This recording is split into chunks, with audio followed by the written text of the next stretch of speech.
Hello, everybody. Scott Golden here with the Smoky Mountain Wrestling Review Series for the 4th of April 1992. And we are rolling along rather peaceably to the Fire on the Mountain, or I'm sorry, Volunteer Slam, not Fire on the Mountain, that comes later. Volunteer Slam 1992, where the first ever champion will be crowned heavyweight champion. And that's a major thing for this territory, obviously. We've got over 1,100 audios for you to choose from. Old school, complete series on Mid South Wrestling, World Class Championship Wrestling, Superstars of Wrestling as best we can. That's not complete, that's ever growing, as is Wrestling Challenge, but Smoky Mountain's going to be the next comprehensive series that we're going to do as you're listening to here. Ultimately, Smoky Mountain probably easily my top two, if not top favorite territory. Kind of flip flops between that and Memphis. We move to Bad Boy Barry Horowitz in the opening match here this week. And of course, Horowitz known mainly for his enhancement talent work, but getting a bit of a rub here in Smoky Mountain as he did in Global in 1991 or so, at the same in the same basic way. Dixie Dynamite, who I believe is Scott Armstrong, if I remember correctly. But he is a individual wearing a cape and a mask with the Confederate flag stylings, not exactly the flag fully. But again, you're in Tennessee, so that would work. He is a smaller guy, kind of actually compared to Mighty Mouse at one point. Uh, and the fans are solidly behind him. He does Hammerlock's basic stuff, actually an up over the back with a escape from the Hammerlock, big drop kicks under the chin. Horowitz has to beg off a little bit. He is one of the alternates for the championship tournament coming up in a couple of weeks here. And we will be covering, when we can find them, the larger shows. Again, Smoky Mountain, one of my favorite territories. I've seen every TV they've done, the 200 or so, but I have not seen the complete unedited versions of the major shows. Anyway, gonna grab my phone really quick, but we'll be right back and return. And again, we kind of see, a guy like Horowitz who, most people, the majority of people know as an enhancement talent. Certainly is showing he has more ability than that. Of course, he does end up getting the ability to show that late 90, somewhere 94, 95, something like that, in the WWF issue with Chris Candido. But he does take over a little bit here. They go to the floor, and Horowitz hits his arm against the steel post, trying to wipe out his adversary. Top rope, crossbody from Dynamite, and then he takes the arm again. Super fun match. If you enjoy a basic babyface heel dynamic with super simple story but effective storytelling, this is a match worth watching, especially if you're a guy who is just starting out and needs to learn nuances. Everything in this makes sense. Everything leads to something else that kind of puts things together. Horowitz does hit a shin breaker and then hits a chin crusher to bring the man down, and then works over the leg for a couple of minutes, takes a near pinfall, and again everything works together for the greater good. Horowitz tries to get a leg grapevine, maybe even submission, bending backwards with the foot. Works around the ring, modified Indian deathlock kind of move, and the ankle and knee of Dynamite is torqued. He does, however, manage to hit a backslide and get a near fall out of that. Always putting hope back on the babyface that he can somehow get a victory there. Horowitz goes for the bridging pin, pats himself on the back, and but is not able to keep both his opponents Shoulders down, Dynamite comes back, still selling the knee, although not selling as much as he could. Comes back with a series of punches and a couple of, like a drop kick, something like that. And hits the Irish whip, up and over and around super kick with the non injured leg, and a win for Dixie Dynamite.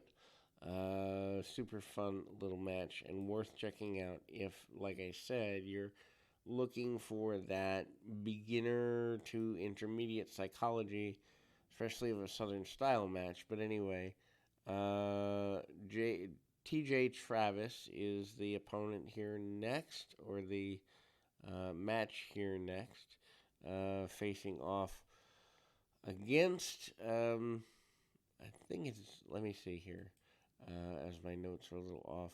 Tim Horner is the opponent here. Of course, Tim Horner. They're trying to push. They're really trying. It doesn't. I don't know. Want to say it doesn't work because I guess it does from a minor perspective, but at the same time, Tim Horner, who, um, eh, at the end of the day, is a guy who might be good for this role for maybe a year, year and a half, but isn't going to be somebody's long term plan for much. Even though he did have a good jump start in Georgia when he started out around 82, 83. By this point, he'd kind of gone as well as he was going to go on the national level and needed that lesser, smaller promotion to give him an opportunity. Does some good mat wrestling, have to give him credit there. Comes around up into the reverse chin lock and kind of you see the stand-ons again. Again, going back to a leg lock. Love the fact that heels go for submissions, and baby faces go for impact holds. There is a really botched head scissors takeover in this into a roll up by Horner. Actually, sunset flip. I think he was trying to go into from the head scissors into kind of a head scissors takeover, and it botched up, and so he just turned it into a pinning combination on the fly. I don't really know what else he could have been going for there. Travis does take over on him a little bit, punches, elbows, and then body slam and a knee drop. Takes a couple covers. They flow back into the match relatively easy, so one botch doesn't throw them off, as it often would for talent today. And then the bridging pin, almost used like Bob Backlund generally would there. Baby faces are plugging upcoming house show matches and trying to get people out to the crowds. Also talking about the upcoming championship tournament and the fact that friendships don't matter when it comes to the title. I like this with Tim Horner, Robert Gibson, and Brian Lee. I like this because at the end of the day, you want the championship to mean more than everything else. Jim Cornette promises that the Heavenly Bodies will be revealed here this week on this one. Then we go to a short promo wherein a hotel entry is gained. Cornette is walking with the reporter down the hotel hallway, and he opens the room door with the room key, but it's the wrong room. The Heavenly Bodies are not there. Cornette promises that his team will, in fact, be in person next week, and that he requires extra security for the team. Love the fact that he's the build. Gets Cornette over as kind of the pain in the butt heel, in the sense of, he keeps making promises he doesn't follow through on. How dare he? Killer Kyle is up next. If you've never seen Killer Kyle, rather big guy, probably 6 foot plus, in a business suit, tie, and top hat kind of deal. Looks like a hired thug, facing off against Keith Hart. Pretty sure this is the Keith Hart of the Hart brothers fame, although not 100% on that. Can't imagine having two Keith Harts in wrestling. Anyway, um, so um, Killer Kyle cuts him off with a knee punch. Really basic stuff. Don't need it to be much. Takes him out to the outside. Actually slams him into the arena floor, which is a pretty big deal. Actually hits a press slam on the floor as well. Or actually sends him over the top rope back into the ring with the press slam, actually. Bear hug into a spine buster by Kyle. Kyle manages a huge victory.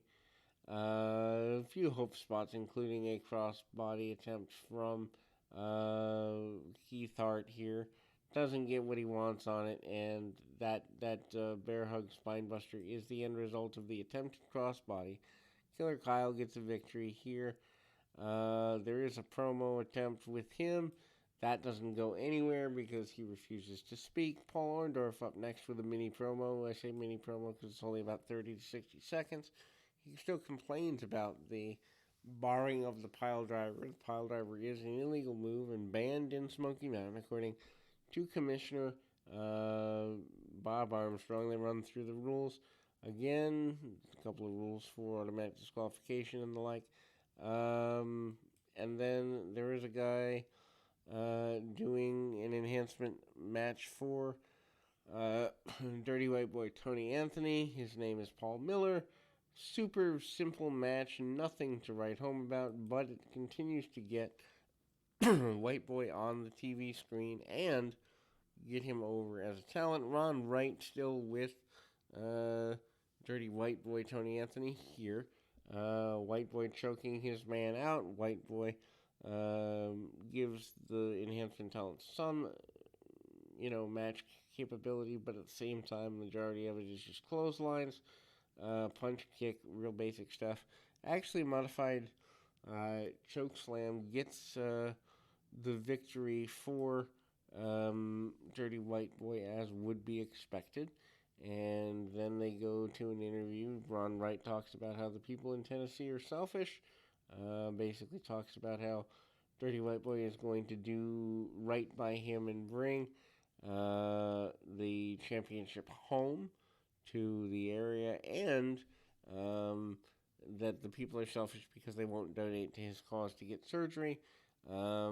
Needless to say, we have a promise of a confrontation. Actually, there is a confrontation as Brian Lee is called out by Tony Anthony, and we kind of set up a feud in minor as Tony Anthony is going to face off eventually against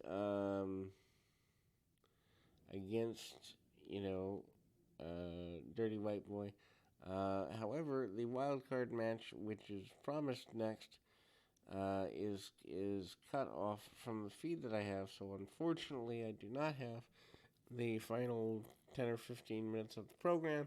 But Ryan Lee does stay in the tournament, so he does defeat Dutch Mantel in the challenge match where last week Mantel had in fact challenged him to, hey, if I can beat you, can I have your tournament spot? Lee is victorious that way, and Lee continues to get over.